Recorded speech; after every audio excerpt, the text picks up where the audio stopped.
So friends, आइए start करते हैं अपना आज के वीडियो को। चैनल पे नए तो सब्सक्राइब कर लीजिए और बेल आइकन पर नोटिफिकेशन पे क्लिक कर लीजिए ताकि आपको आने वाले सभी नोटिफिकेशन रिगार्डिंग हमारे वीडियो से रेगुलरली मिलते रहें।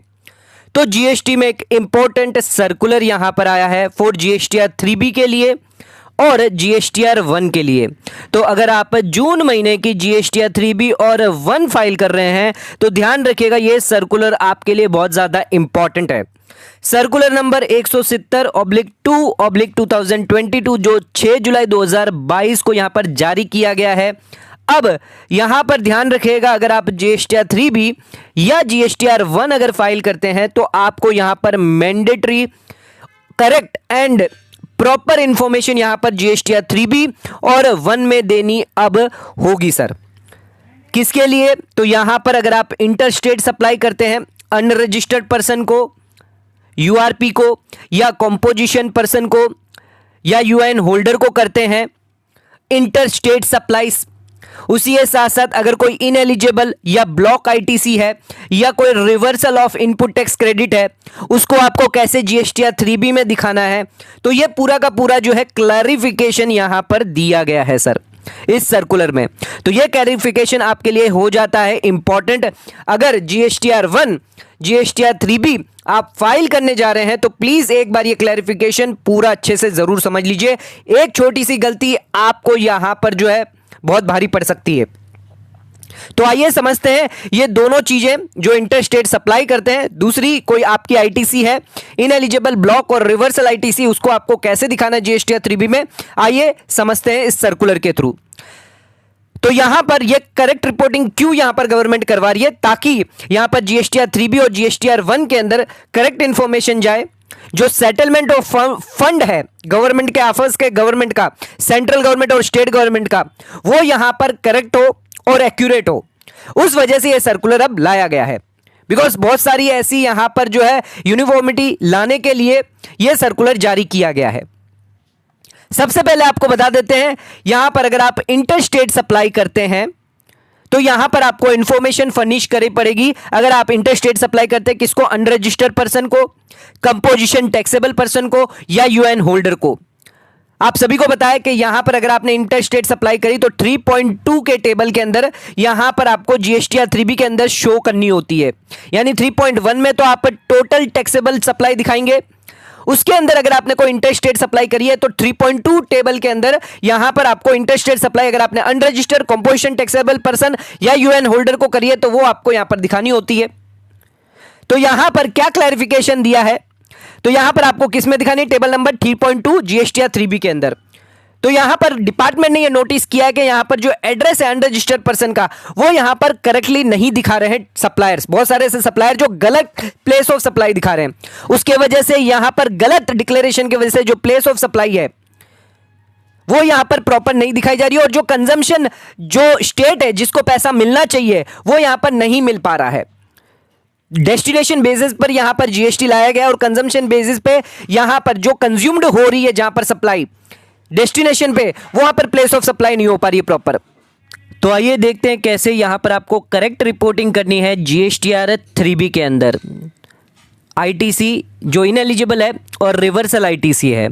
तो आइए सबसे पहले आपको बता दें कौन सी टेबल यहां पर जीएसटीआर 3B के अंदर दी गई है। तो टेबल नंबर 4 के अंदर आपको आना है, जिसके अंदर एलिजिबल आईटीसी की डिटेल दी गई है।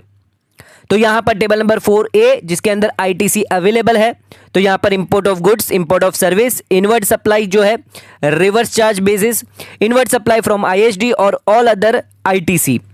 उसके अलावा टेबल नंबर 4B जिसके अंदर आपको रिवर्सल आईटीसी का कॉलम दिया गया है, जो आप रिवर्सल कर सकते हैं। यानी जो भी आईटीसी आपके 4A के अंदर आई है उसको अगर आप रिवर्स करना चाहते हैं तो टेबल नंबर 4B के अंदर आपको रिवर्स करना होगा एज पर रूल 42 के हिसाब से, 43 के हिसाब से, या कोई अदर रीजन की वजह से आपको रिवर्सल करना है तो वो भी यहां पर आपको करना पड़ेगा।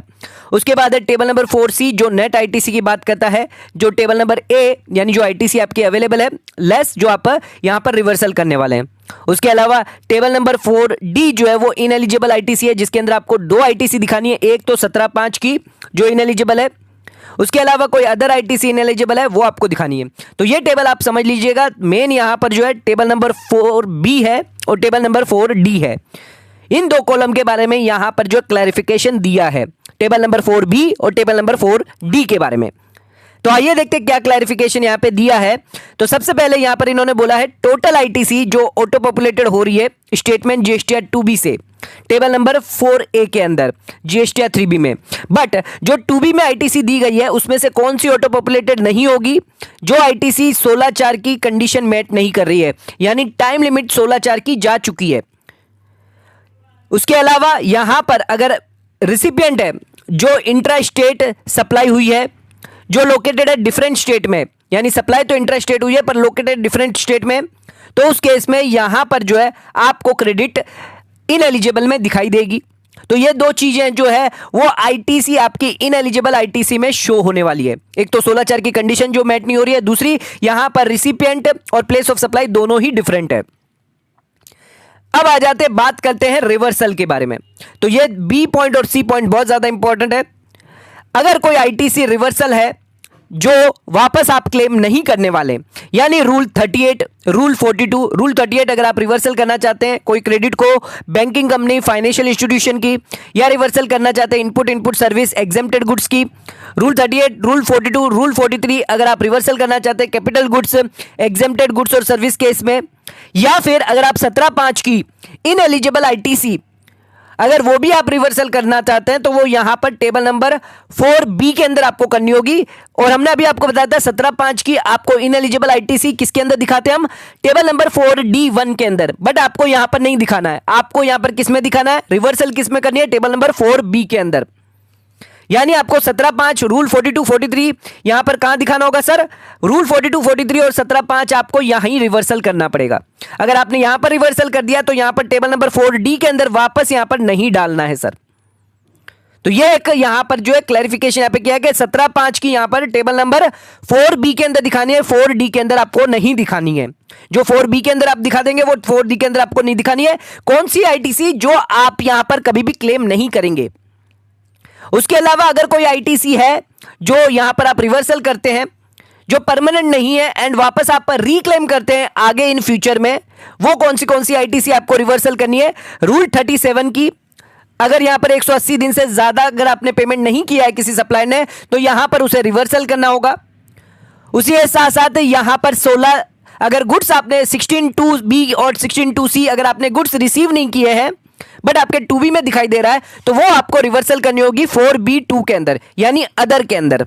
तो जीएसटीआर 3B के अंदर टेबल नंबर 4B2 अदर के अंदर आपको यहां पर करनी होगी कौन सी? एक तो 180 दिन वाली, दूसरी यहां पर आपको करनी होगी जो आपने गुड्स रिसीव नहीं किए हैं। तो ये दो चीज यहां पर आपको करनी रहेगी सर।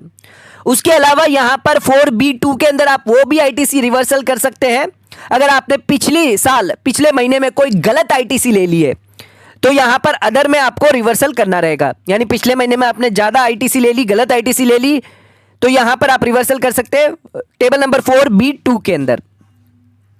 तो यहां पर आपको टेबल वाइज बता दे वापस एक बार कि यहां पर टेबल नंबर 4B के अंदर आपको रूल 42, 43 और अदर आईटीसी जो है रूल सेक्शन 17/5 की आईटीसी वो यहां पर करनी रहेगी। एक सम के द्वारा हम आपको समझाने की कोशिश करेंगे कैसे आपको रिवर्सल करनी है। तो यहां पर जो है इनएलिजिबल जो आईटीसी होगी 17/5 की जो टेबल नंबर 4B के अंदर अगर आपने एक बार दिखा दी वापस आपको टेबल नंबर 4D1 के अंदर नहीं दिखानी है। उसके अलावा आईटीसी अगर अवेलेबल नहीं है जैसे कि 16/4 की हमने आपको बोली या फिर रिसिपिएंट और प्लेस ऑफ सप्लाई दोनों डिफरेंट है तो वो आपको यहां पर दिखाने टेबल नंबर 4D2 के अंदर अदर में दिखानी है, इनएलिजिबल में वो आपको रिवर्सल नहीं करनी है। तो यहां पर जो रिवर्सल ऑफ आईटीसी है इनएलिजिबल क्रेडिट 17/5 की जो रह जाएगी या अदर कोई रह जाएगी वो आपको टेबल नंबर 4B के अंदर अगर आप दिखा देते हैं तो टेबल नंबर 4D के अंदर नहीं दिखानी है। टेबल नंबर 4D के अंदर वही आईटीसी दिखानी है जो आपने इसके अलावा टेबल नंबर 4B के अलावा जो आईटीसी है वो आप टेबल नंबर 4D के अंदर दिखाएंगे 17/5 की।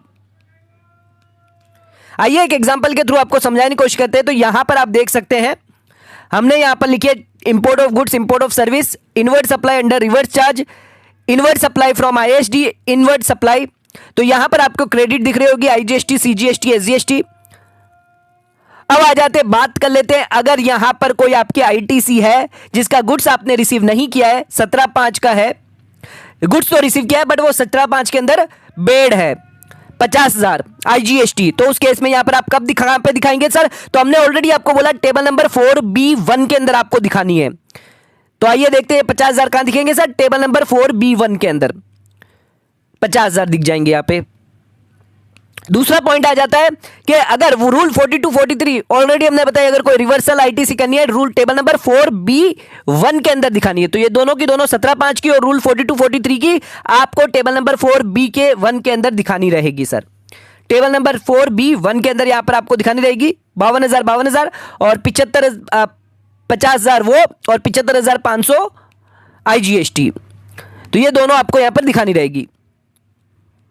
तो अगर आपने कोई आईटीसी रिवर्सल करी है, रूल 42 43 के हिसाब से रिवर्सल करनी है, या फिर यहां पर आपको इनएलिजिबल आईटीसी है 17(5) की, तो वो आपको टेबल नंबर 4B1 के अंदर दिखानी रहेगी। उसके अलावा यहां पर अगर आपके कोई गुड्स रिसीव नहीं किए गए हैं, आईटीसी है पर गुड्स रिसीव सप्लाई रिसीव नहीं करी, पर इनवॉइस आ गया आपके 2B के अंदर आ गया, या रूल 37 की है, वो यहां पर आपको दिखानी होगी किसके अंदर? सेक्शन टेबल नंबर 4B2 के अंदर आपको दिखानी होगी। यानी 500 रुपये और 10,000 आपको कहां दिखानी होगी सर? टेबल नंबर 4B2 के अंदर दिखानी है, अदर के अंदर दिखानी है। उसके अलावा अगर आपकी कोई इनएलिजिबल आईटीसी है 16(4) की है, या फिर यहां पर प्लेस ऑफ सप्लाई गलत है, रिसिपिएंट अलग है, प्लेस ऑफ सप्लाई अलग है, तो उस केस में 10,000 रुपये यहां पर जो है लिमिटेशन की वजह से वो यहां पर आपको दिखानी है इनएलिजिबल के अंदर। 17(5) के अंदर आप कोई भी आईटीसी नहीं दिखाएंगे, आपको अदर में दिखानी होगी 10,000 रुपये। जो आईटीसी आपकी इनएलिजिबल है लिमिटेशन की वजह से 16(4) के अंदर, वो आपको यहां पर टेबल नंबर 4D2 के अंदर दिखानी होगी सर। तो यहां पर ध्यान रखिएगा कि कब आप टेबल नंबर 4B2 के अंदर दिखानी है और कब आपको टेबल नंबर 4D2 के अंदर यहां पर दिखानी है इनएलिजिबल के अंदर। तो यहां पर 17(5) की आपको यहां नहीं दिखानी है सर, ऊपर दिखानी है टेबल नंबर 4B2 के अंदर। सो होप सो आज का वीडियो आपको पसंद आया होगा। अगर आप GSTR 1 3B फाइल करते हैं तो ये चीजें ध्यान में रखिएगा, inter state supply, unregistered person, composition person, UN holder, या फिर आईटीसी इनएलिजिबल या रिवर्सल करनी है तो कैसे आपको कौन से टेबल में दिखानी है, यह ध्यान जरूर रखिएगा। वीडियो पसंद आए चैनल को लाइक और सब्सक्राइब जरूर करेगा, ज्यादा ज्यादा शेयर जरूर करेगा। धन्यवाद।